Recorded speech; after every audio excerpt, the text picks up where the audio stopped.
guys, welcome back to the channel, and today we're going to be reading Charlotte's Web, Chapter 5, Charlotte. The night seemed long. Wilbur's stomach was empty and his mind was full. And when your stomach is empty and your mind is full, it's always hard to sleep. A dozen times during the night, Wilbur woke and stared into the blankness, listening to the sounds and trying to figure out what time it was. A barn is never perfectly quiet.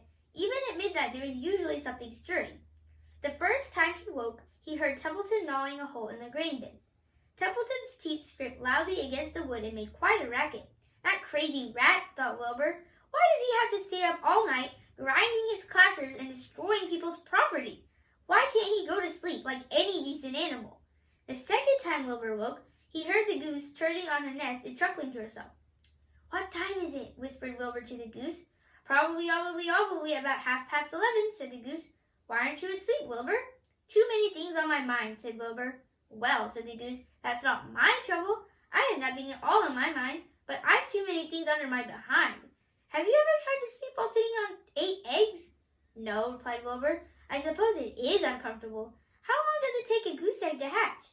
Approximately 30 days, all told, answered the goose. But I cheat a little. On warm afternoons, I just pull a little straw over the eggs and go out for a walk. Wilbur yawned and went back to sleep. In his dreams, he heard again the voice saying, I'll be a friend to you. Go to sleep. You'll see me in the morning. About half an hour before dawn, Wilbur woke and listened. The barn was still dark. The sheep lay motionless. Even the goose was quiet. Overhead, on the main floor, nothing stirred. The cows were resting. The horses dozed. Templeton had quit work and gone off somewhere on an errand. The only sound was a slight scraping noise from the rooftop, where the weather vane swung back and forth. Wilbur loved the barn when it was like this, calm and quiet, waiting for light. Day is almost here, he thought. Through a small window, a faint gleam appeared. One by one, the stars went out. Wilbur could see the goose a few feet away. She sat with head tucked under her wing. Then he could see the sheep and the lambs. The sky lightened. Oh, beautiful day is here at last. Today I shall find my friend. Wilbur looked everywhere. He searched his pen thoroughly. He examined the window ledge, stared up at the ceiling, but he saw nothing new. Finally, he decided he would have to speak up.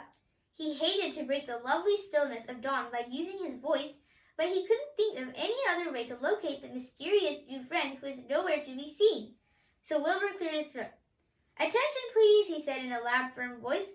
Will the party who addressed me at bedtime last night kindly make himself or herself known by giving an appropriate sign or signal? Wilbur paused and listened. All the other animals lifted their heads and stared at him. Wilbur blushed, but he was determined to get in touch with his unknown friend. Attention, please, he said. I will repeat the message. Will the party who addressed me at bedtime last night kindly speak up? Please tell me where you are, if you are my friend. The sheep looked at each other in disgust.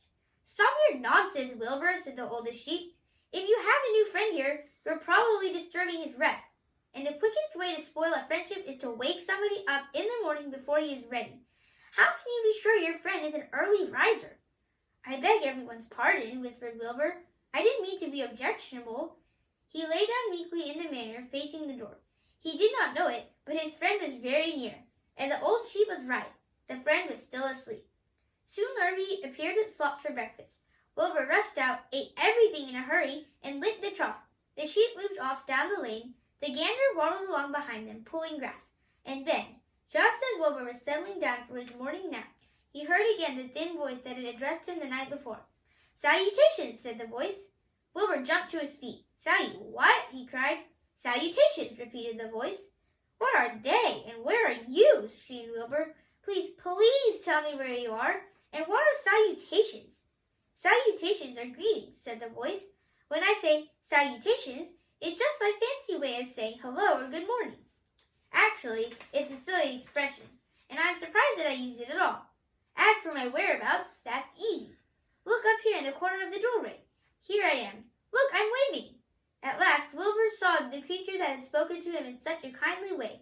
Stretched across the upper part of the doorway was a big spider web, and hanging from the top of the web, head down, was a large gray spider. She was about the size of a gumdrop. She had 8 legs, and she was waving one of them at Wilbur in friendly greeting. See me now? She asked.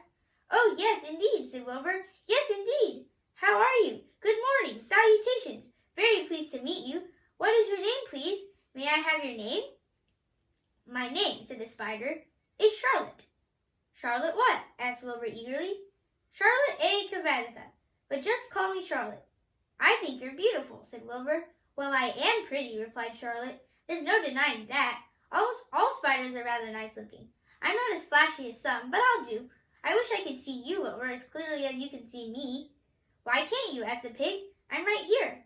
Yes, but I'm nearsighted, replied Charlotte. I've always been dreadfully nearsighted. It's good in some ways, not so good in others. Watch me wrap up this fly. A fly that had been crawling along Wilbur's straw had flown up and blundered into the lower part of Charlotte's web and was tangled in the sticky threads. The fly was beating its wings furiously, trying to break loose and free itself. First, said Charlotte, I dive at him. She plunged headfirst toward the fly. As she dropped, a tiny silken thread unwound from her rear end. Next, I wrap him up. She grabbed the fly, threw a few jets of silk around it, and rolled it over and over, wrapping it so that it couldn't move. Wilbur watched in horror. He could hardly believe what he was seeing, and although he detested flies, he was sorry for this one. There, said Charlotte. Now I knock him out, so he'll be more comfortable. She bit the fly. He can't feel a thing now, she remarked. He'll make a perfect breakfast for me. You mean you eat flies? Gasped Wilbur. Certainly. Flies, bugs, grasshoppers, choice beetles, moths, butterflies, tasty cockroaches, gnats, midges, daddy-long-legs, centipedes, mosquitoes, crickets, anything that is careless enough to get caught in my web. I have to live, don't I? Why, yes, of course, said Wilbur. Do they taste good? Delicious. Of course, I don't really eat them. I drink them. Drink their blood. I love blood, said Charlotte, and her pleasant thin voice grew even thinner and more pleasant. Don't say that, groaned Wilbur. Please don't say things like that.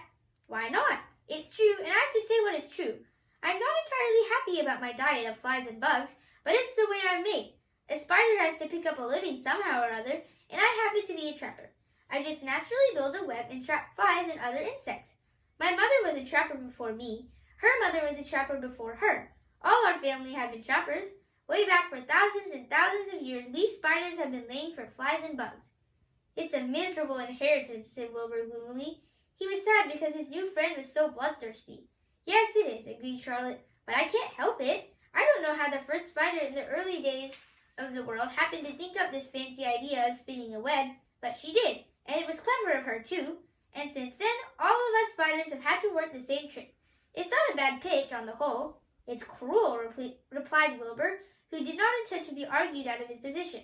Well, you can't talk, said Charlotte. You have your meals brought to you in a pail. Nobody feeds me. I have to get my own living. I live by my wits. I have to be sharp and clever, lest I go hungry. I have to think things out, catch what I can, take what comes. And it just so happens, my friend, that what comes is flies and insects and bugs. And furthermore, said Charlotte, shaking one of her legs, do you realize that if I didn't catch bugs and eat them, bugs would increase and multiply and get so numerous that they'd destroy the earth, wipe out everything? Really? Said Wilbur. I wouldn't want that to happen. Perhaps your web is a good thing after all. The goose had been listening to this conversation and chuckling to herself. There are a lot of things Wilbur doesn't know about life, she thought. He's really a very innocent little pig. He doesn't even know what's going to happen to him around Christmas time. He has no idea that Mr. Zuckerman and Lurvy are plotting to kill him. And the goose raised herself a bit and poked her eggs a little farther under her so that they would receive the full heat from her warm body and soft feathers. Charlotte stood quietly over the fly, preparing to eat it. Wilbur lay down and closed his eyes. He was tired from his wakeful night and from the excitement of meeting someone for the first time. A breeze brought him the smell of clover, the sweet-smelling world beyond his fence. Well, he thought, I've got a new friend all right, but what a gamble friendship is. Charlotte is fierce, brutal, scheming, bloodthirsty, everything I don't like. How can I learn to like her, even though she is pretty and, of course, clever? Wilbur was merely suffering the doubts and fears that often go with finding a new friend. In good time he was to discover that he was mistaken about Charlotte. Underneath her rather bold and cruel exterior, she had a kind heart, and she was to prove loyal and true to the very end. Thanks for watching. Make sure to like and subscribe.